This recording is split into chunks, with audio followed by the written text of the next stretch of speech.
Hello दोस्तों, कैसे हैं आप लोग। दोस्तों, आज वाले लेक्चर के अंदर हम लोग अपना जो टॉपिक कवर कर रहे हैं उसका नाम है अकाउंटिंग रेशियोज। ये टॉपिक आपके पार्ट बी का है। पार्ट बी में आपका चैप्टर नंबर 4 है। ये अकाउंटिंग रेशियोज की पेपर के लिए जो वेटेज है वो वेटेज आपकी 4 to 6 मार्क्स है और पूरे चैप्टर में कई सारे फॉर्मूलेज हैं। तो हम लोग फॉर्मूलेज से कुछ अपने यहाँ पे लॉजिक भी समझेंगे और कुछ चीज़ें ऐसी भी समझेंगे जो प्रैक्टिकल लाइफ में आपको बहुत यूज़ देंगी। तो आइए विदाउट वेस्टिंग एनी टाइम इसको शुरू करते हैं। चैप्टर का नाम है अकाउंटिंग रेशियोज। क्या है अकाउंटिंग रेशियोज? अकाउंटिंग रेशियोज जो है कुछ नहीं है, एक रिलेशनशिप है। Relationship between two financial accounting variables. अगर मैं दो फाइनेंशियल अकाउंटिंग वेरिएबल्स की रिलेशनशिप बताऊं, जैसे कि करंट एसेट की करंट लायबिलिटी के साथ रिलेशनशिप बताऊं, डेट की इक्विटी के साथ रिलेशनशिप बताऊं, तो इन रिलेशनशिप को हम नाम दे देते हैं accounting ratios. Okay, accounting ratio mainly एक टूल है। It is a tool for financial statement analysis. ये हमारी फाइनेंशियल स्टेटमेंट एनालिसिस के लिए एक टूल है, राइट। इसे हम टूल क्यों कहते हैं? क्योंकि इससे हमें एनालिसिस करने में बहुत सहायता मिलती है। कितने प्रकार के रेशियो इस चैप्टर में हमें पढ़ने हैं? अकाउंटिंग रेशियोज जो है हम ब्रॉडली 4 कैटेगरीज के अंदर डिवाइड करते हैं और वो 4 कैटेगरी है आपकी ये। पहली कैटेगरी है लिक्विडिटी रेशियोज। लिक्विडिटी रेशियोज मतलब ऐसी रेशियोज जो हमें लिक्विडिटी एक्सेस करने में हेल्प करें। और लिक्विडिटी रेशियोज के अंदर हमारी 2 रेशियोज आती हैं, एक हमारी करंट रेशियो और एक हमारी लिक्विड रेशियो। दूसरी हम लोग जो यहां पढ़ते हुए चलेंगे वो हम पढ़ेंगे अपनी सॉल्वेंसी रेशियोज। तीसरा हम यहां पे पढ़ेंगे अपनी टर्नओवर रेशियोज, जिन्हें हम अपनी एक्टिविटी रेशियोज भी कहते हैं। और चौथा हम यहां पे पढ़ेंगे अपनी प्रॉफिटेबिलिटी रेशियोज।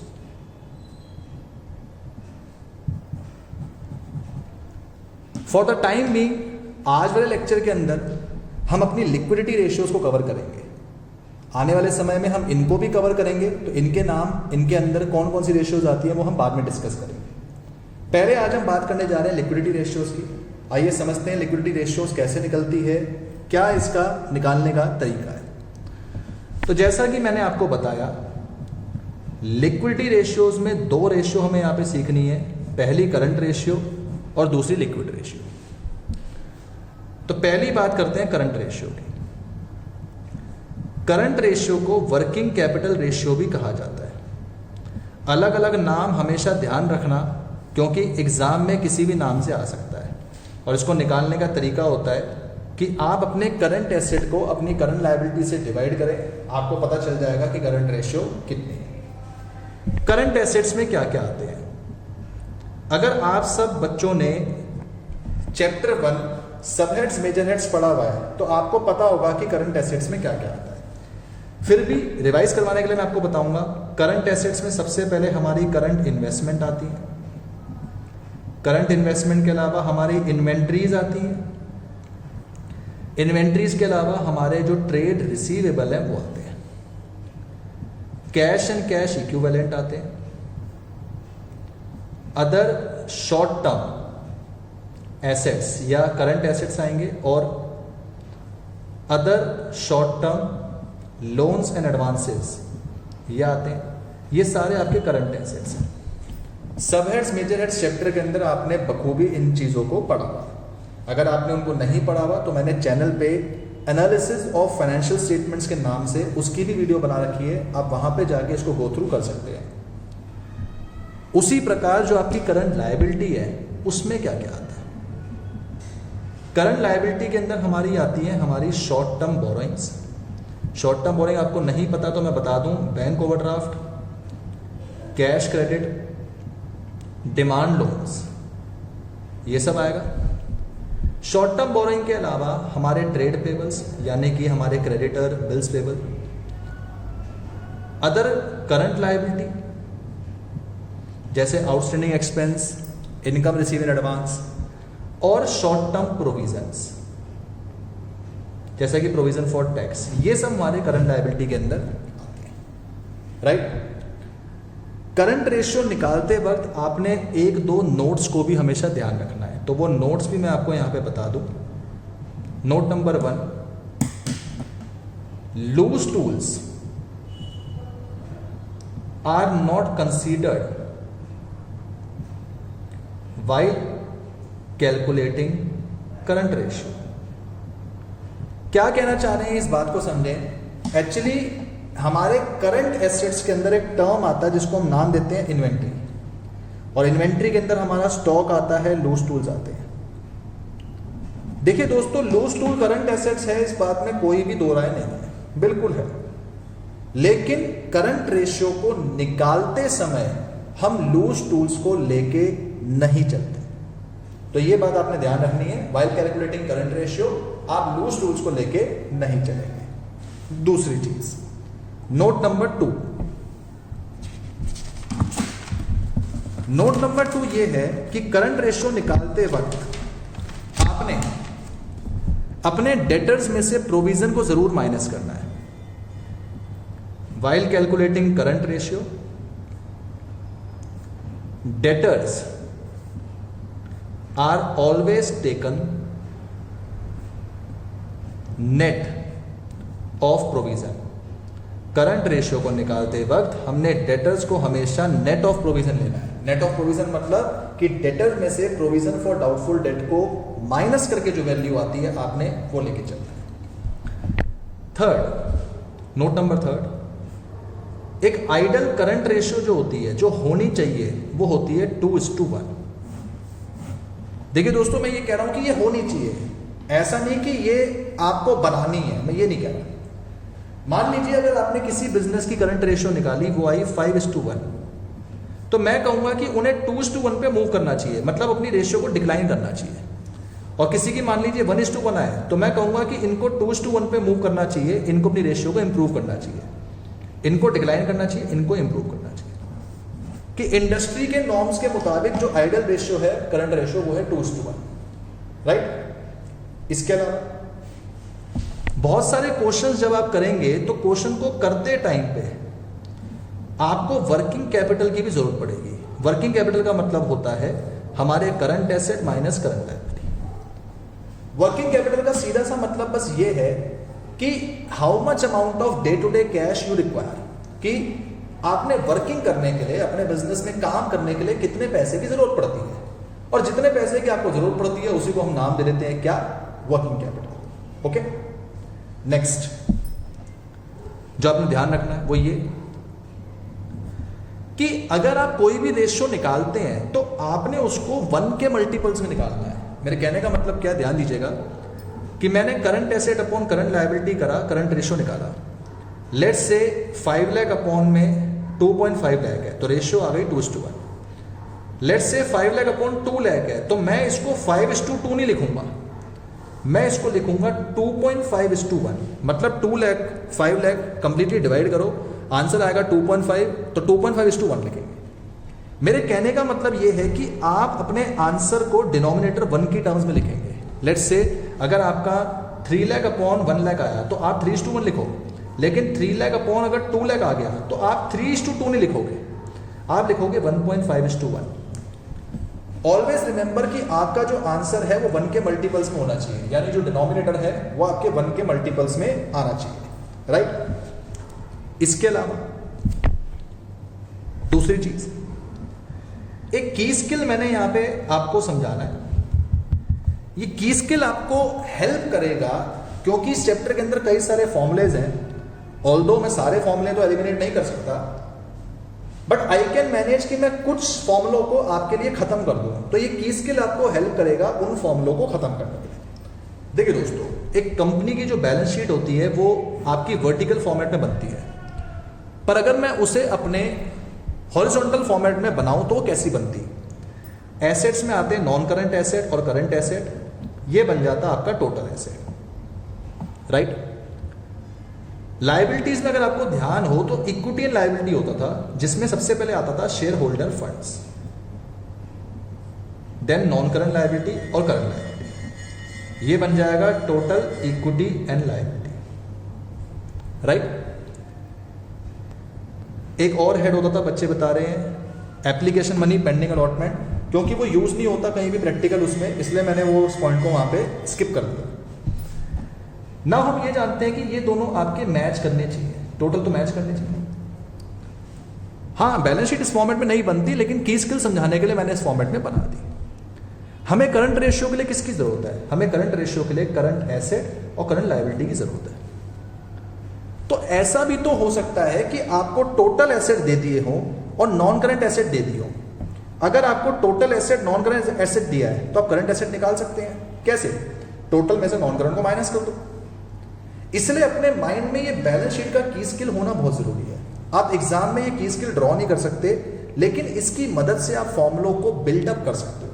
लेट्स से आपको total asset non current asset दिया है, तो आप जाहिर सी बात है लिख देंगे कि current asset equal to total asset minus non current asset. Formula बन गया, सॉल्व करेंगे, करंट एसेट आ जाएगा। शेयर होल्डर फंड्स को शॉर्ट फॉर्म में कहा जाता है इक्विटी। शेयर होल्डर फंड्स को शॉर्ट फॉर्म में कहा जाता है इक्विटी।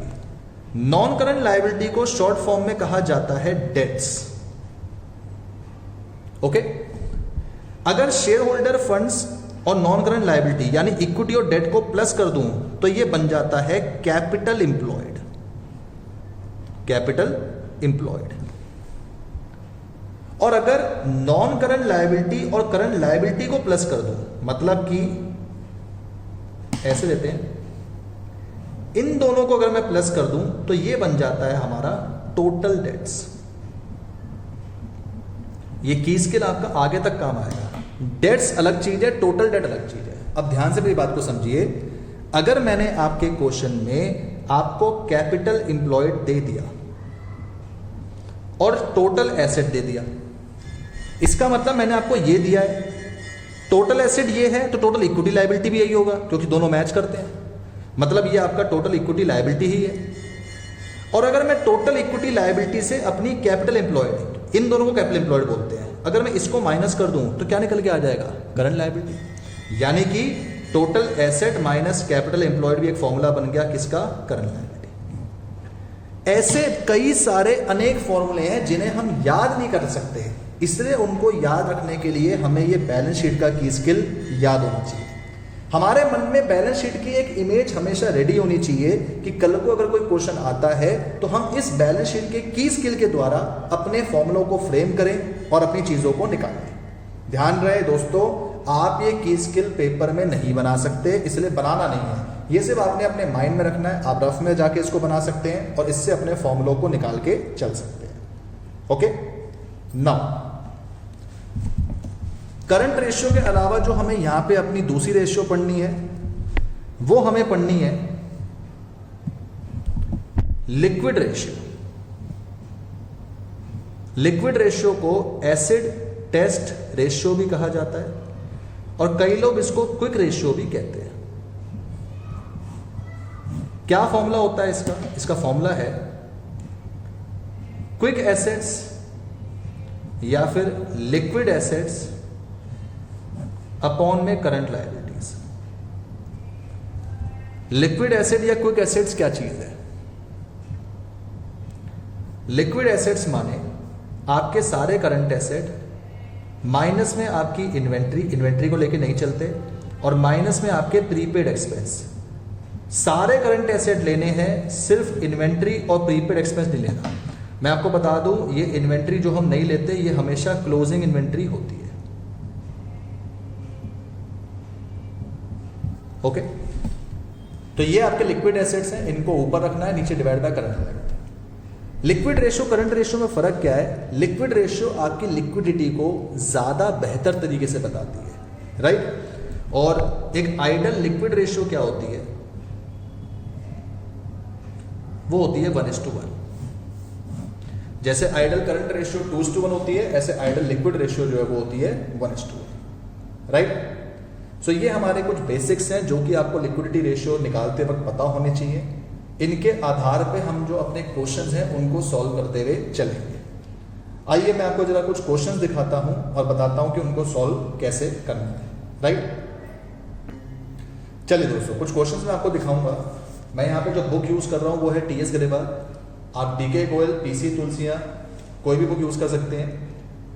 प्रैक्टिस करने के लिए मैं आपको यहाँ पे टी एस ग्रेवाल के क्वेश्चन जो दिखा रहा हूँ, आइए जरा देखेंगे। जैसे मान लीजिए आपके पास फर्स्ट क्वेश्चन आया, from the following compute current ratio.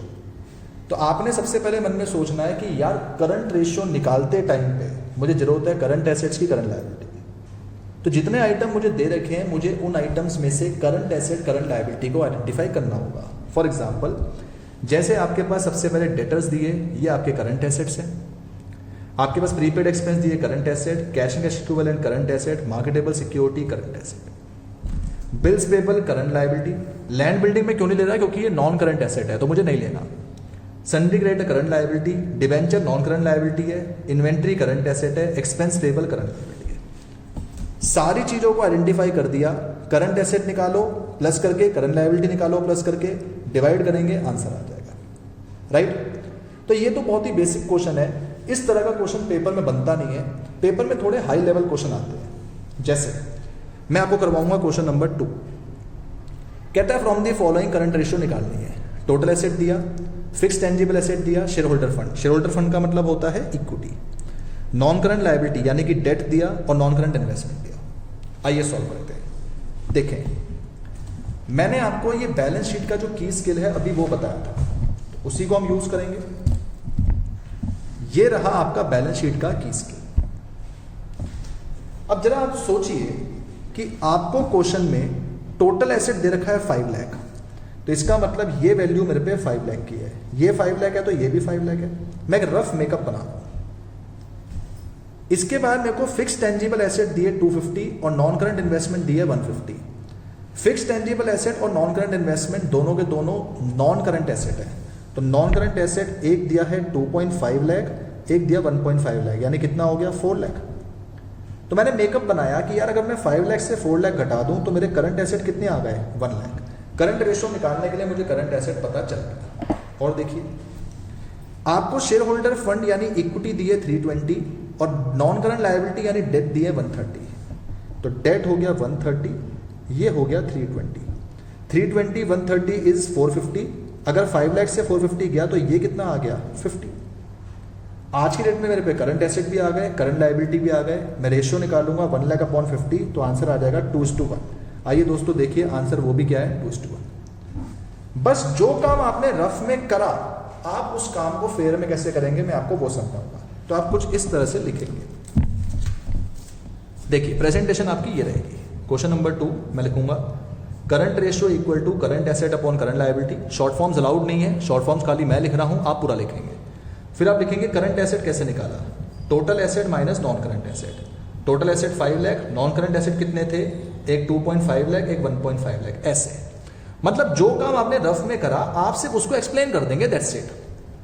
Current liability कैसे निकाला, जो टोटल एसेट था वो equal to total equity liability है और टोटल इक्विटी लायबिलिटी से मैंने माइनस करा कैपिटल एम्प्लॉयड। कैपिटल एम्प्लॉयड है इक्विटी प्लस डेट। ऐसे जब मैंने ये बताया तो 5 लाख माइनस में क्या था 3.2 लाख प्लस में 1.3 लाख, तो ये आ गया 50,000। ये आ गया, ये आ गया, यहाँ पे पुट करेंगे 1 लाख अपॉन 50,000 तो रेशियो आ जाएगी 2:1। That's it. मतलब जो आपको की स्किल मैंने बताया दोस्तों, आप बस उस की स्किल को यूज करेंगे और उसके आधार पे अपने क्वेश्चंस को निकालेंगे। राइट, आइए कुछ क्वेश्चन मैं आपको और बताना चाहूंगा, आइए उसको भी देखते हैं। जैसे एक क्वेश्चन नंबर है हमारा क्वेश्चन नंबर 6।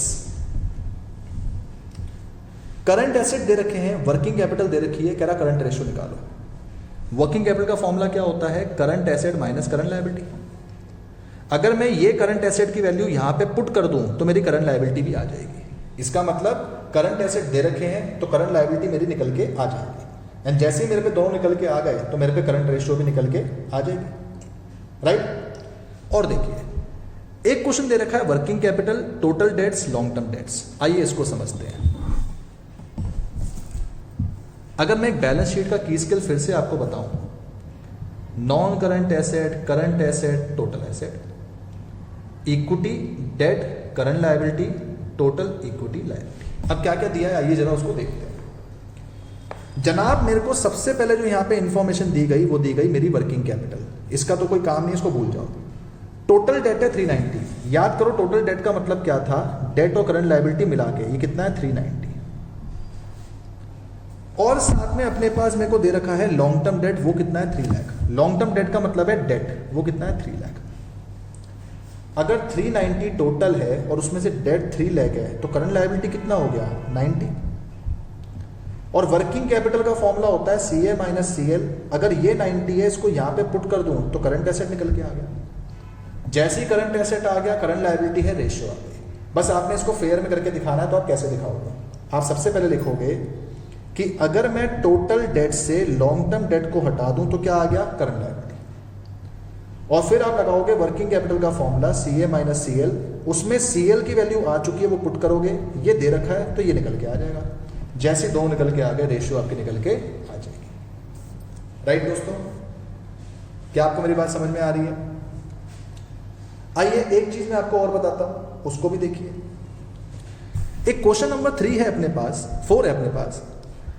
वर्किंग कैपिटल दे रखी है, trade payable, other current liability. देखिए दोस्तों, ट्रेड पेबल भी लायबिलिटी है, अदर करंट लायबिलिटी भी लायबिलिटी है। तो अगर मैं इन दोनों को प्लस कर दूं तो दोनों को प्लस करके मेरी करंट लायबिलिटी आ जाएगी, यानी कि 210 और 90 यानी कि 3 लाख मेरे पे क्या हो जाएगा मेरी करंट लायबिलिटी। और वर्किंग कैपिटल के फॉर्मूले में अगर मैं करंट लायबिलिटी को पुट कर दूंगा तो मेरे पे निकल के आ जाएगा मेरा करंट एसेट्स। दोनों निकल के आएंगे, रेशियो आपकी निकल के आ जाएगी। राइट, तो ये जो हमारे क्वेश्चंस हैं, इन क्वेश्चन में हम लोग अपनी रेशियोज को निकाल रहे थे। पर कभी कभार ऐसा होता है कि आपको रेशियो तो गिवन होती है और आपने अपनी बाकी चीजों को निकाल के चलना होता है। आइए दोस्तों मैं आपको वो भी बताऊं कि वो आपने कैसे निकालना है। फॉर एग्जाम्पल, अगर आपके पास क्वेश्चन आ गया कुछ इस तरह से, question number 7, current ratio 2.5, working capital 60, कहता है करंट एसेट निकालो, करंट लायबिलिटी निकालो। देखिए लिखते हैं, करंट रेशियो इज 2.5 यानी कि 2.5:1 है, यानी कि 2.5/1 है। राइट, और करंट रेशियो का फॉर्मूला क्या होता है, current asset upon current liability. Cross multiply करिए, current asset equal to 2.5 CL value आ गई। Am I clear? Now working capital आपको दे रखी है, वो कितनी है, कहां गई, वर्किंग कैपिटल है अपनी 60,000 और वर्किंग कैपिटल का फॉर्मूला होता है CA minus CL equal to 60,000। दोस्तों CA 2.5 CL है तो वैल्यू पुट करी, minus CL equal to 60, 2.5 CL minus CL यानी 1.5 CL 60, CL equal to 60,000 upon में 1.5 यानी कि 40,000 आपकी है करंट लायबिलिटी। और करंट लायबिलिटी को इस फॉर्मूले में पुट कर दूं यहाँ पे 40 तो मेरे करंट एसेट आ जाएंगे 1 लाख। That's it. इन्हें हम कहते हैं missing value question. Missing value question मतलब जो रिवर्स अकाउंटिंग होती है। ऐसे क्वेश्चनों में आपको रेशियोज तो दे रखी होती हैं, लेकिन रेशियो की मदद से आपने जो बचे कुछ आइटम्स होते हैं उनको निकाल के चलना होता है। राइट, ये बात हुई हमारे करंट रेशियो की। कुछ बातें आइए अगर हम करना चाहें अपनी लिक्विड रेशियो की, तो आइए देखते हैं उनको कैसे निकालते हैं। समझते हैं लिक्विड रेशियो को भी निकालना। आइए, क्वेश्चन नंबर है अपने पास ये 16, करंट एसेट दिया है, इन्वेंट्री दिया है, प्रीपेड एक्सपेंस दिया है, ट्रेड रिसीवेबल दिया, करंट लायबिलिटी दिया। कहता है आपसे लिक्विड रेशियो निकालो। तो दोस्तों लिक्विड रेशियो का जो फॉर्मूला है वो है अपने पास, यहां देखेंगे, quick asset upon current liability. Quick asset का जो फॉर्मूला होता है वो होता है कि करंट एसेट सारे लो, सिर्फ इन्वेंट्री या स्टॉक और प्रीपेड एक्सपेंस को मत लो, नीचे करंट लायबिलिटी। आपके क्वेश्चन में करंट लायबिलिटी दे रखी है 70,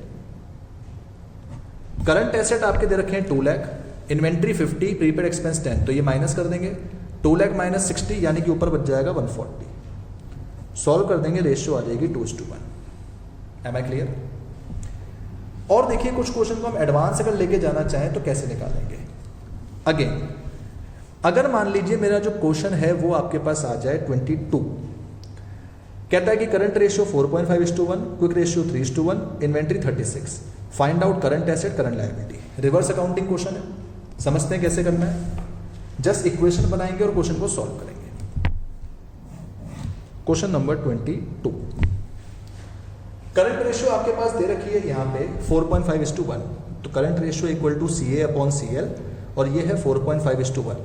क्रॉस मल्टीप्लाई करा यानी कि CA इक्वल टू 4.5 CL, पहली इक्वेशन मान ली। सिंपल मैथ्स है जो आप 10 तक पढ़ के आए। इसके बाद है आपकी क्विक रेशियो इक्वल टू दे रखा है उन्होंने 2.5। क्विक रेशियो का formula quick asset upon current liability, cross multiply quick asset equal to 2.5 CL, ये आपकी हो गई सेकंड। नाउ क्विक एसेट का फॉर्मूला होता है कि करंट एसेट से इन्वेंट्री हटाओ और प्रीपेड एक्सपेंस को हटाओ। क्विक एसेट कितना है 2.5 CL, करंट एसेट कितना है 4.5 CL, इन्वेंट्री आपकी दे रखी है 36,000। 36 से कितना है राइट, ये आपके पास इन्वेंट्री दे रखी है 36,000। प्रीपेड एक्सपेंस नहीं दिए तो जीरो मानो। अब अगर मैं इसको सॉल्व करूं 36 यहां पहुंच जाएगा, 4.5 से 2.5 गया तो 2 CL, यानी CL इक्वल टू हो गया 36/2 यानी कि करंट लायबिलिटी हो गई 18,000। जैसे ही मेरे पे करंट लायबिलिटी निकल के आ गई, मैं करंट लायबिलिटी को पुट कर दूंगा सेकंड इक्वेशन में और फर्स्ट इक्वेशन। फर्स्ट में पुट करता हूं तो 4.5 इंटू में 18, सेकंड में करता हूं तो 2.5 इंटू में 18, इसे रख दूंगा। जैसे ही मैं इसको रखता हूं तो मेरे पे जो क्वेश्चन है वो सॉल्व करके निकल के आ जाएगा, जिसमें मेरे पे वैल्यू आ जाएगी कुछ इस तरह से,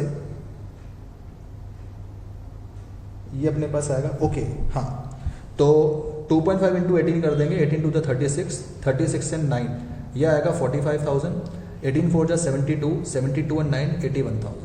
तो ये आंसर मेरे पे निकल के आ जाएगा राइट। इस तरीके से आपने क्वेश्चन को सॉल्व करना है। बस ध्यान ये रखना है कि जब भी आप अपने क्वेश्चन को निकालें तो क्वेश्चन को निकालते टाइम पे आपके जो बेसिक्स हैं वो बिल्कुल क्लियर होके चलने चाहिए राइट। ये था दोस्तों हमारे पास आज वाले लेक्चर के अंदर एक करंट रेशियो और एक लिक्विड रेशियो का फंडा।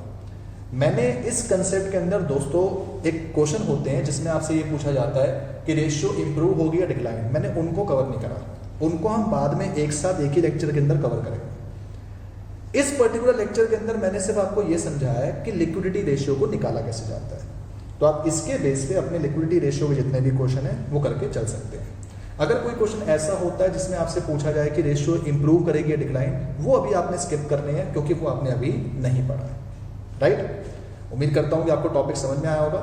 इफ अगर आपको टॉपिक समझ में आया है तो वीडियो पे लाइक करिए और चैनल को शेयर और सब्सक्राइब जो है वो करिए। Thank you so much. जल्दी मिलेंगे अपनी नेक्स्ट वीडियो के अंदर। टिल देन मुस्कुराते रहिए। Take care.